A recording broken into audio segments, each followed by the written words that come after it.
Ang storyang ito ay pinamagatang Ang Kaibigan Kong Sarhento, Episode 3 by White Shadow. Simulan na natin ang kwento.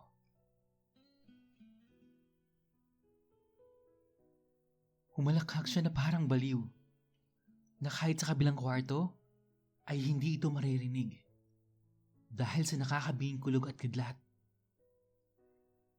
Hindi ko siya maintindihan. Para bang may iba siyang agenda sa buhay ko. Pero nasisense ko sa kanyang sinabi na parang may challenge. Kailangang labasan siya ng sarili niyang katas. At hindi ibang katas ang naroon sa kanyang underwear. Kulang na lang sabihin niya na pinagpalabasan ko siya ng init ng katawan pagkatapos ay iniwan. Oo, pwedeng makuha ang lahat sa pagligo. Pero yung ginawa ko ay very offensive. Sa lalaking di naman katulad ko. Straight si Sargento. Hindi siya silais or bisexual. Masyado akong nahihiya at natatakot sa kanya. Humuupa din yung tensyon. Makalipas ang sandali, halatang nagsisisi siya. Ako naman, nakahanda na rin sa ano pang pwedeng mangyari. Maya-maya pa, humingi rin siya ng paumanhin. Ganoon din ako. Humingi ulit ako ng pasensya sa mga nagawa ko. Pasensya ka na, Rob. Nadala lang ako ng galit at bugso ng damdamin. Hindi ko sinasadya. At hindi ko rin naman ginusto yun. Sarge, ako yung dapat humingi ng tawad sa'yo. Pinagsamantalahan kita noong mga gabing lasing ka. Hindi ko dapat ginawa yun sa'yo. Sorry ulit. At aaminin ko sa'yo, gusto kita, Sarge. Gusto kita hindi bilang kaibigan, kundi bilang isang minamahal. Sana bigyan mo ko ng pagkakataon na maging bahagi ng buhay mo. Huwag mo nang isipin yun, Rob. Wala ka rin namang magagawa para sa akin eh. Huwag mo na lang ipaparating kahit kanino yung mga nangyari sa atin eh. At yung gabing ginawa mo sa akin eh. Hanggang sa nakatulog na kaming dalawa na walang panggagambala sa isa't isa. Kinabukasan, maganda na yung panahon. Binalikan namin yung kanyang sasakyan. Tapos nung in-start niya, salamat at umandar naman. Nagkatingin na kami ni Sargento. Muli, nasilayan ko yung pilyo niyang mga ngiti na nagpalubag ng damdamin ko. Sarge, saan ba tayo pupunta dapat kagabi? Bilang hindi naman natuloy gawa ng malakas na buhos ng ulan. Huwag mo nang isipin yun, Rob. Wala lang yun. Nadala lang ako ng sama ng loob at galit kahapon. Parang masamang panahon lang yan na matapos ibuhos yung tubig ulan, aaliwalas din ang lahat. Alam mo, kung hindi lang tayo naging maingat, lalo na kung masama yung panahon, baka kagabi, meron nang naging biktima ng sakuna. Sa isang kanto, nag-U-turn kami pabalik, papunta sa aming compound. Bumalik sa dati yung mabuting pagtitinginan namin ni Sargento Carlos Cardenas. Hindi ko man sabihin ng harap-harapan sa kanya ang pagkatao ko, kilala na niya kung ano at kung sino ako. Hindi ko nga lang alam kung sadyang panunukso yung pinapakita niya sa akin para lalo ko siyang kahumalingan. Kasi naman, basta na lang kasing papasok sa bahay ko na nakahubad ng t-shirt. Pagkatapos, hihiga sa sofa na sadyang pinapakita niya sa akin yung maganda niyang pangangatawan. Sasayaw-sayaw pa ng pamacho. na akala mo macho dancer. Ayoko naman mag-take advantage. Baka kasi masaktan lang ako. Katulad ng ginawa niya sa akin nung mga nakaraan. Sa isip ko, pinahihirapan ako ni Sargento. Dahil alam niyo yung pagnanasa ko sa kanya. Dumating sa puntong nagpasya ako na layuan siya o iwasan na lamang. Pwede namang hindi ko na siya tanggapin sa tirahan ko. Kahit ayaw ko na siyang kausapin o pansinin, magagawa ko rin naman. Hindi ko lang talaga magawa. Dahil sobrang bait niyang tao. Sa pagkakaalala ko, siya lang yung taong naging kaibigan ko na hindi nakakalimot magbigay sa akin ng mga pasalubong tulad ng pagkain o prutas.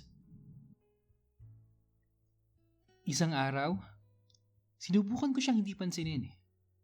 Dinedma ko lang siya. Meron siyang dalang rambutan. Inalok niya sa akin. Matamis daw ang nabili niya. Mukhang napiko ng loko sa hindi ko pagpansin sa kanya.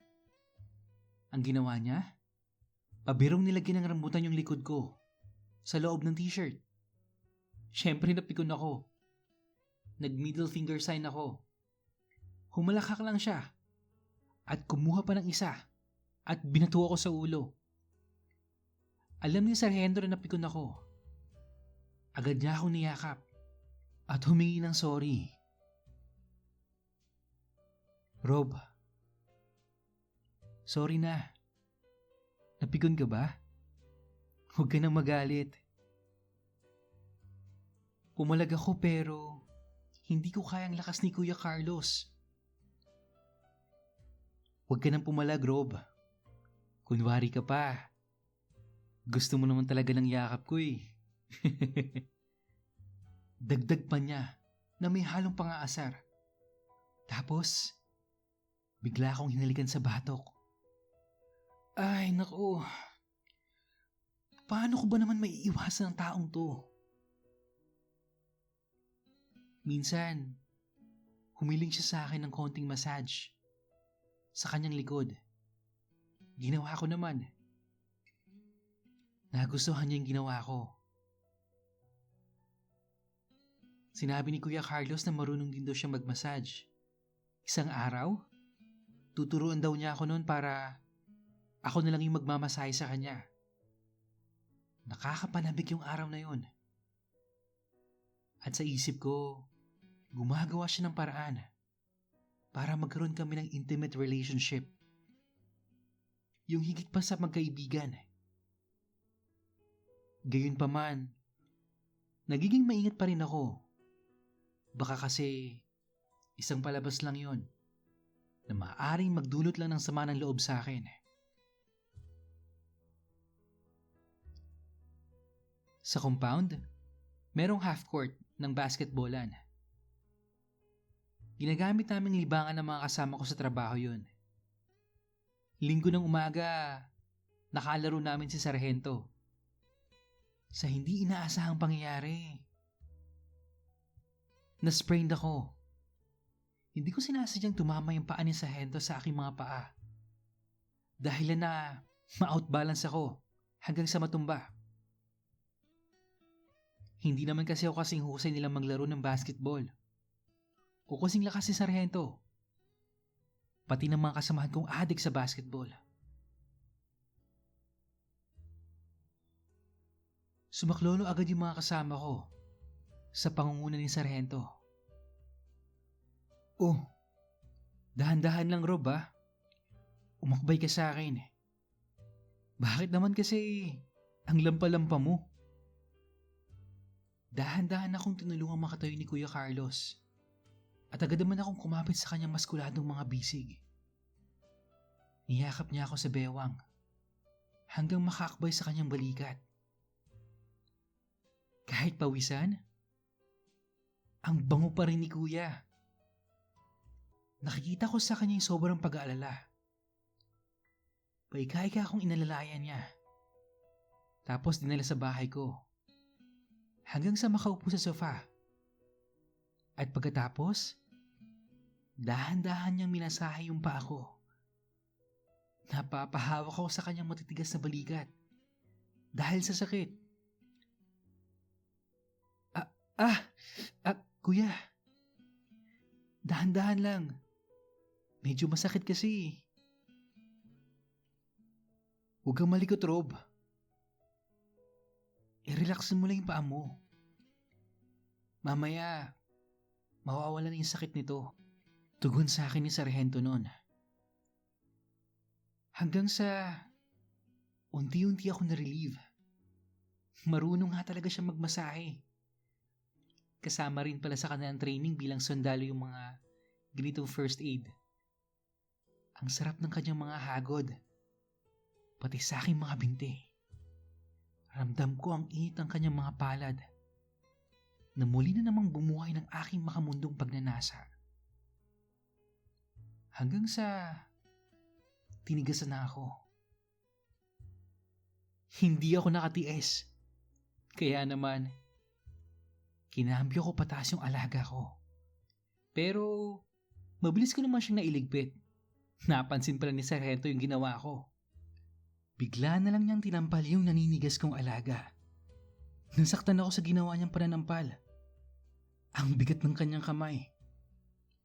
Oh, ano na naman yan, Rob? Ang hilig-hilig mo naman. Hinihilot ka lang. Bigla nang tumigas yung karagada mo. Akala ko, nainis siya sa akin noon. Bigla kasi siyang umalis ng walang paalam. Ilang sandali lang, binalikan din ako. At may dalang pagkain. Bumili pala siya ng stock namin. Ganyan si Sargento. Ang bilis ng kanyang kamay. Hindi naman siguro para manakit. Marahil, yun talaga yung kanyang trait. May pagkamukalit din naman kasi talaga ako. Kaya, hindi ko siya masisisi. Sa huli, hindi naman sumama yung loob ko. May pambawi naman agad siya na parang peace offering.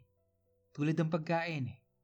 Iyan ang mababaw at simple naming relasyon bilang magkaibigan. Concern si Sargento sa kalagayan ko.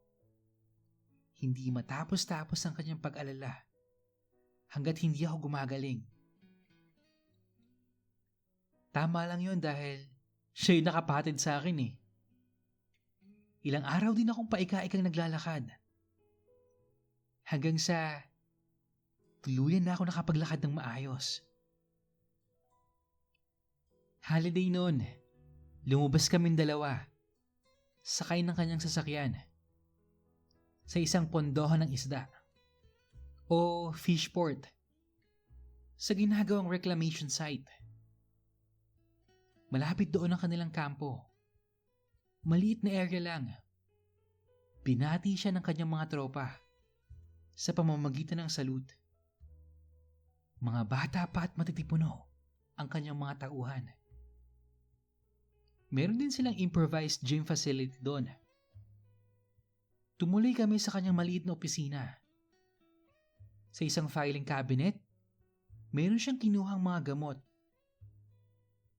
Nagulat ako dahil yung mga gamot na nakita ko ay anti-stress na hindi naman vitamins o food supplement. May mga pampatulog din at iba pa na hindi ko maintindihan. Mahilig kasi ako magbasa ng Men's Health magazine. Sa memorya ko, iyon ang mga gamot na nakakaapekto sa ari ng isang lalaki o yung tinatawag natin na erectile dysfunction. Bumababa yung testosterone level ng isang lalaki.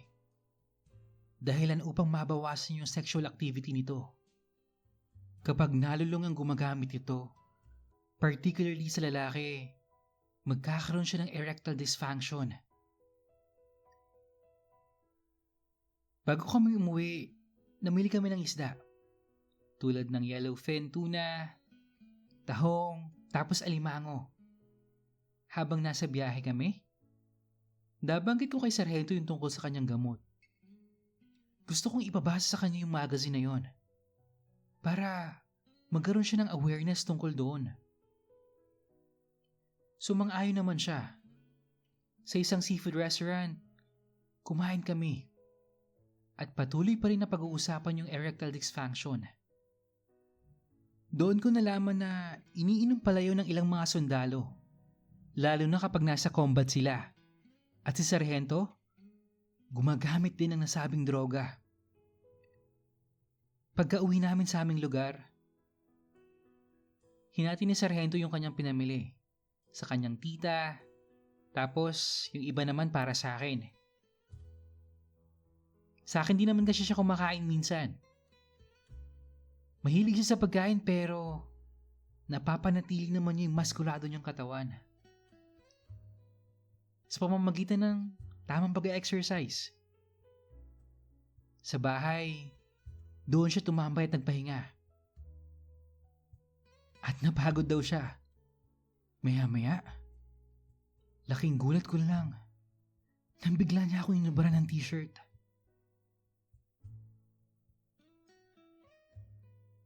Okay, hanggang dito muna guys, no? Ano kaya yung mga susunod na mangyayari? Bakit kaya hinubaran ni Sargento si Rob ng t-shirt? Abangan nyo yung next part guys. Siya nga pala by next week ng March 3 hanggang March 9 wala muna tayong upload. Aalis kasi ako kaya hindi ako makapag-narrate. Pero babalik din ako. Babawi ako sa inyo guys, promise. At sa mga gusto pong mag-share ng stories nila, alam nyo na yun guys, email nyo lang ako sa iambransantiago@gmail.com. Yun lang. At maraming salamat. Hanggang sa muli.